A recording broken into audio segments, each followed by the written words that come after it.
The slope deflection method is a general method by which all the beams and rigid frames, whether statically determinate or indeterminate, can be analyzed under the assumption that all deformation is due to the effect of bending moment only. This method is applicable for the statically indeterminate beams and rigid frames, because we can solve the determinate structure by any method, but this is mostly used for statically indeterminate beams and rigid frames.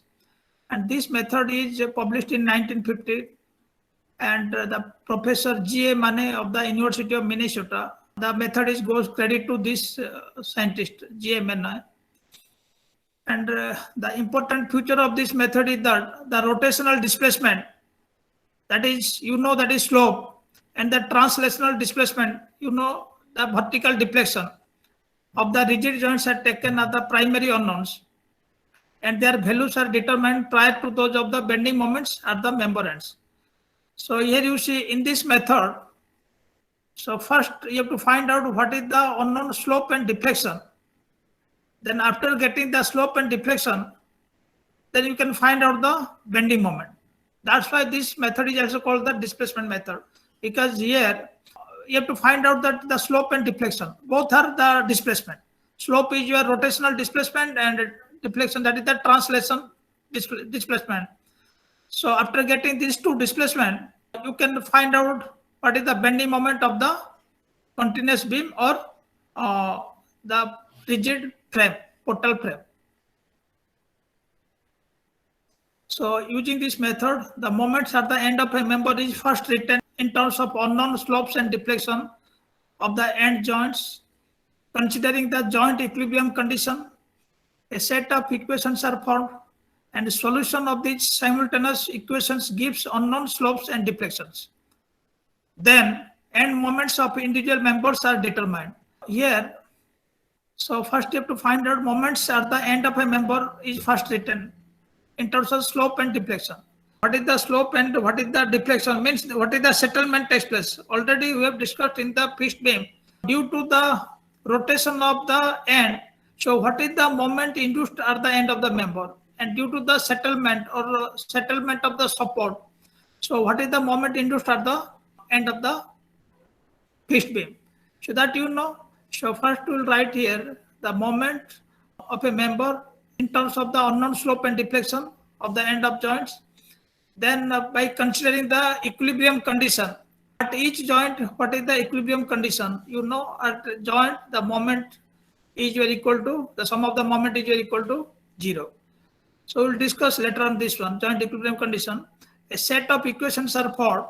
Then after solving that equation, then we'll find out what is the slope and deflection.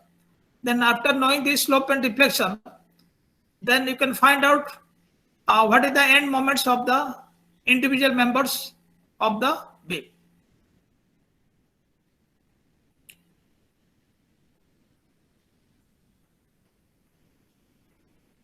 You have to know these are some of the assumptions that you have to follow when you are solving any continuous beam or the portal frame by this method. Here you see, this is the figure, rigid joints before deformation, and this figure is your rigid joints after deformation. So here you see, this is the angle before deformation, and this is the same angle is also after deformation, theta, theta. What is this assumption? All the joints are rigid. All the joints are rigid. This is joint, this is rigid. That is the angle between any two members. Angle between any two members. This is one member, this is one member. So angle between these two members in a joint does not change even after deformation. So after deformation, the angle between these two members does not change. That will remain same. Theta, theta. That is before deformation theta, and also after deformation, the angle will remain same. So this is the first assumptions.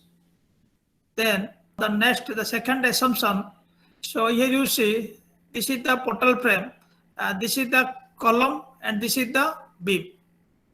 So here you see, here this assumption, distortion due to axial deformations are neglected.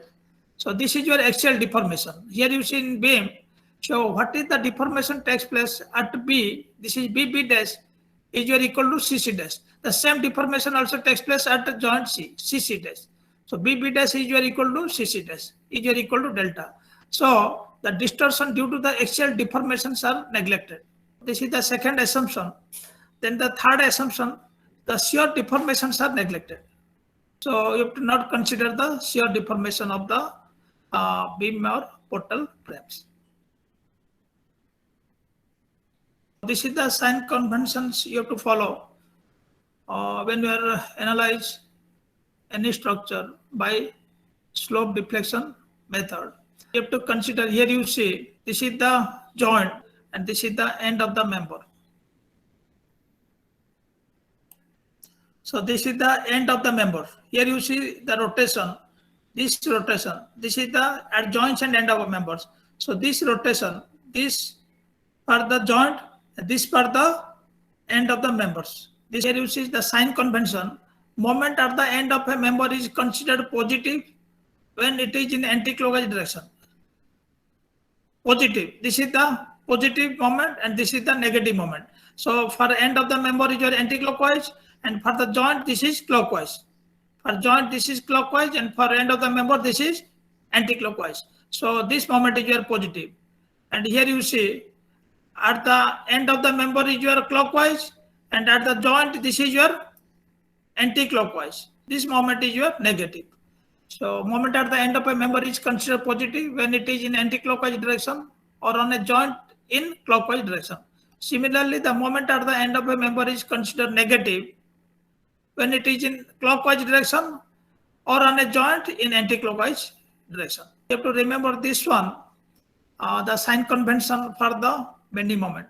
This is in that is a clockwise at joint positive and anti-clockwise at joint this is negative.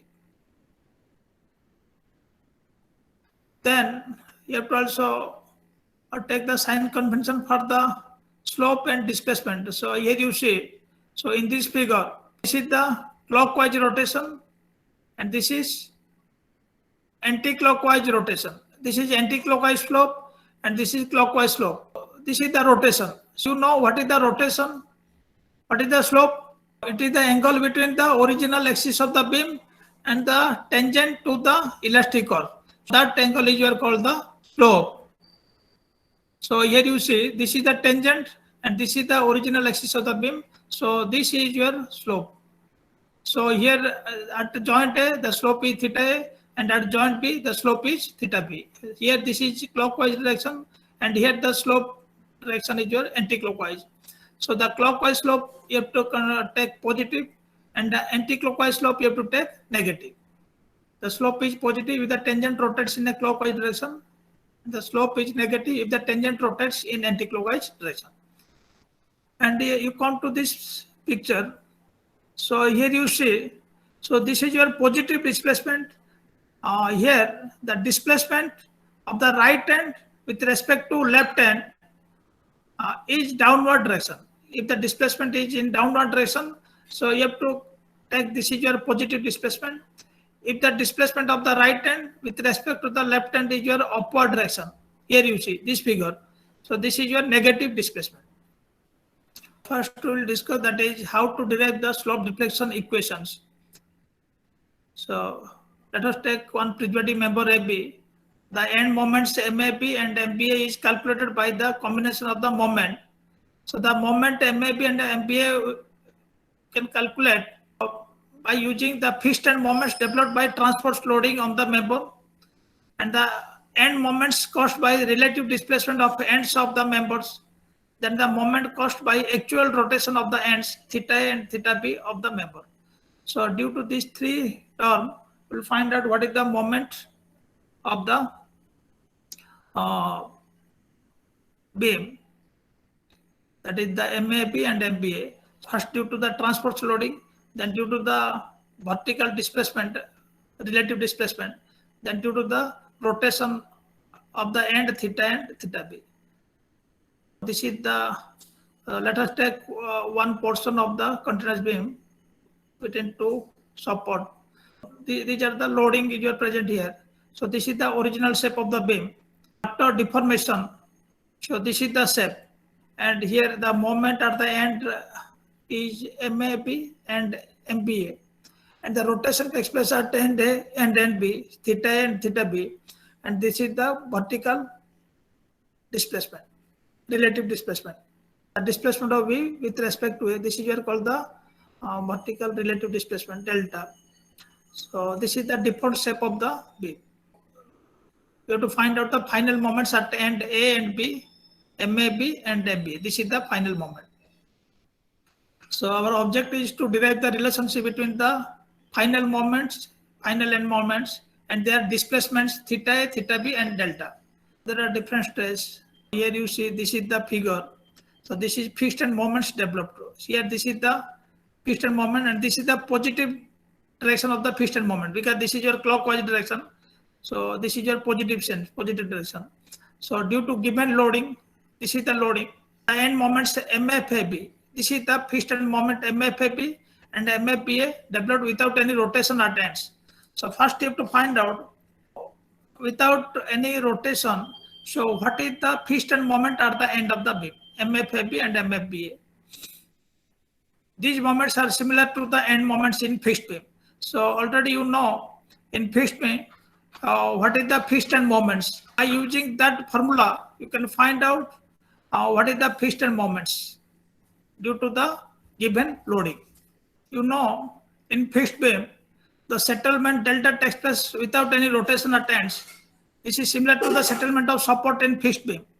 So in fixed beam, already we discussed in the fixed beam. So what is the end moments developed due to the settlement? So this is the settlement delta. So due to the settlement, the moment developed, this is 6EI delta by L square. This is the moment developed due to the settlement of the beam. Moment M dash AB comes into play in simply supported beam as shown in figure 5 to cause end rotation theta A1 and theta B1. So here you see, so this is the rotational moment. Due to this angle theta A1, the rotation, end rotation theta A1 and theta B1 at end and B. End rotation due to M dash AB. So this is the rotational moment. This is the rotation or the slope due to the rotational moment M dash AB. Similarly, due to the moment M dash BA, so the end rotation theta A2 and theta B2 at end A and B. So the moments M dash AB and M dash BA gives final rotation theta and theta B. So here you see that M dash AB at end A, and due to that the rotation is your theta A1 and theta B1, and due to the moment M dash BA, the rotation are the end A and B. This is theta A2 and theta B2. So this M dash AB and M dash BA give final rotation theta A and theta B to the beam AB. To find the rotations due to applied moment M in a beam without end rotation, the conjugate beam method may be used. You know that is how to find out using the conjugate beam method. So this is your simply supported beam and with the end moments, with end moment at support A, clockwise moment. This is your the real beam. When you want to find out the rotation at the end A and at end B, how you find out this rotation? There are different methods. So by using that conjugate beam method, you can find out what is the rotation here and what is the rotation here due to this moment. Due to this moment, what is the rotation here and what is the rotation here. First you draw the M by I diagram of this real beam, because this is the bending moment. So here the moment is your maximum and here moment is 0. So this M by I diagram is loading for the conjugate beam. So here you see that simply supported. So means in conjugate beam also the ends are simply supported. And this is the reaction you will find out from this loading diagram. At A, the reaction is your ml by 3I, and at B, the reaction is your ml by 6EI. And you know what is the definition from the conjugate beam. So when you want to find out the slope of the real beam, at the corresponding section, so the shear force of the conjugate beam. When we are using that M dash AB, here you see in figure, M dash AB. So what is the slope? Due to this moment, what is the slope here and what is the slope here? Theta A1, theta B1. By using this rule, so the theta A1 is your M dash AB L by 3I, because here M dash AB L by 3I and this side M dash AB L by 6I. Similarly, this is the moment M dash BA. So by using this moment, you can plot the conjugate beam and you can find out what is the moment, what is the shear force reaction at A and B. So due to this moment, so theta A2 is your M dash BA L by 6A, just opposite. So here this is M and this is the conjugate beam, loading of the conjugate beam, and this is the reaction. B side the moment, so this will be just opposite this one. And here you will get, so this side is your ML by 3I and this side you will get ML by 6I. So theta A2 is your M dash BA by BL by 6I and theta B2 is your M dash BAL by 3I. So this is the rotation due to the moment M dash AB and M dash BA. Then you can find out, so what is the slope theta A and theta B. The slope theta A is equal to theta A1 minus theta A2. So here you see the clockwise rotation you are taking positive and anti-clockwise rotation you are taking negative. Anti-clockwise rotation is taking negative. Theta A1 is your clockwise and theta A2 is your anti-clockwise. That's why the sum of this theta A1 minus theta A2. So here you see in this figure, here, so this is clockwise positive and here this is anti-clockwise. Original axis, this is tangent, this is anti-clockwise, so this is negative. So theta A1, theta A is equal to theta A1 minus theta A2. So you know theta A1 is your M dash AB L by 3I and this is M dash BA L by 6I. Using this one, you can find out what is theta A and similarly you can find out what is theta B. After simplifying this, you will find out what is the moment M dash AB 2EI by L 2 theta A plus theta B and M dash BA is equal to 2EI by L theta A plus 2 theta B. Then the final moment can be obtained from the fourth stage. You know that is how to find out the final moment from this rotational moment, then due to the translational moment, then the moment due to the transport loading. From this, so figure 3, 4, 5, 6, from this 4 figure, you'll find out what is the final moment. This is from the freestanding moment and this is from the settlement of the support and this is from the rotational moment. Here you will find out the final moment, the final total moment is equal to MFAB plus 2EI by L in bracket 2 theta A plus theta B minus 3 delta by L. Similarly, that the total final moment that you will find out MFBA minus 6EI delta by L square plus M dash BA. Here this is equal, after simplification of this equation, you will get MFBA plus 2EI by L. Then theta A plus 2 theta B minus 3 delta by L. So these two equations are called the slope deflection equation. Here you got the slope deflection equation. So due to the freestanding moments, then due to the rotational moment, then due to the translational moment. So this is all about the slope deflection equations. So this method you can apply to continuous beams, then frames without side sway and frame with side sway. So you know that is the continuous beam. What is the definition of continuous beam? When the beam supported 3 or more than 3 supports is called continuous beam. Then you know that is the frame. The frame is consist of the vertical member that is called column and the horizontal member that is called the beam. Column and beams. The combination is called the frame. Frame without sway and frame with sway. If there is no side movement of the end of a column in a frame is called non-sway. If the side movement of the end of a column takes place, then this is called the sway frame. Sway. So if the side movement takes place, that is called the sway. If there is no side movement of the column, then that is called the non-sway frame. You can apply this slope deflection method equation to these structures. You have to remember, so what are the steps used for the analysis of continuous beam? So first you have to find out the fixed end moments at the ends of each span of a continuous beam by assuming each span of the continuous beam as fixed. And you know the clockwise moment is your positive and anti-clockwise moment is negative. So by considering this sign convention, so first you have to find out what is the fixed end moments of each members. So you have to assume each member as a fixed beam. Let us take one continuous beam with 3 span. You have to take each span as a fixed beam. And what is the loading you are present in the each span? Due to that loading, you have to find out what is the fixed end moment at the end of the member. So this is the first step.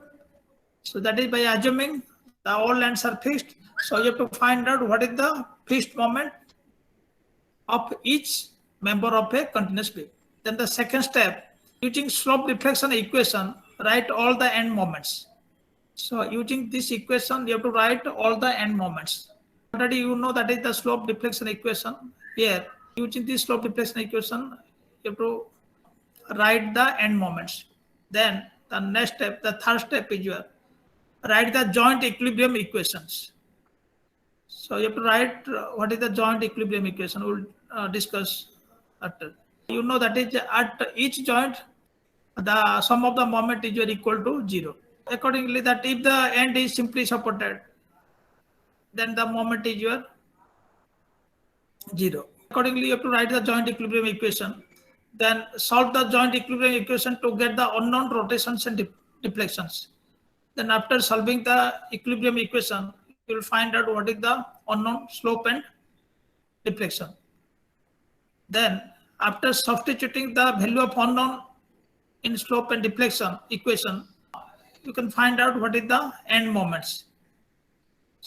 You can find out the end moments by substituting the slope and deflection in the moment equation. Then the last step, treating each member of the continuous beam as simply supported beam subjected to given loading and end moments, determine the end reactions and draw shear force diagram and bending diagram. So you know that is by treating each member of a continuous beam separately and by considering the individual loads and the end moments, so you can find out what is the reaction of the each member. Then after getting the reaction, so you can find out what is the shear force value at different section. Then after knowing the shear force, you can plot the shear force diagram. And also you can plot the bending moment diagram. So this is after getting the support moments and you know the positive moment diagram. So due to this moment diagram, you can find out what is the final bending moment diagram. These are the some expression you know in the fixed beam. This is a recall for you. This is the fixed beam. And when the loading is present at the midpoint of the beam, the moment at the end is your minus WL by 8.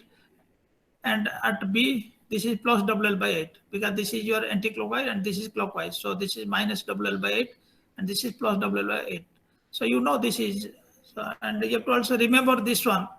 And similarly, if the beam is your present uniform distributed load, this is your the moment MAB, FMAB, fixed end moment AB, fixed end moment BA. So the moment minus WL square by 12 and this side plus WL square by 12. Similarly, for eccentrical loading W present at a distance small a from the support A and small b from the support B. Here this is the FPM AB, fixed end moment AB minus WAB square by L square and here plus WS square B by L square. Similarly for this, if the triangular loading, so this is the moment minus WL square by 20 and this is plus WL square by 30. And if this is the triangular loading and the intensity, maximum intensity at the center, and here this is minus 5 by 96 WL square and here plus 5 by 96 WL square. And if the moment present at a distance say in anti-clockwise direction. So if the moment is your anti-clockwise direction, and this is the moment, piston moment due to this one. And if the moment is your here, the moment is clockwise direction, and the present at the midpoint here due to this is the piston moment at A and B plus m by 4 plus m by 4. So this you have to remember for analysis of any continuous beam of frame by this method. This is the, so already our time is over. So I stop here.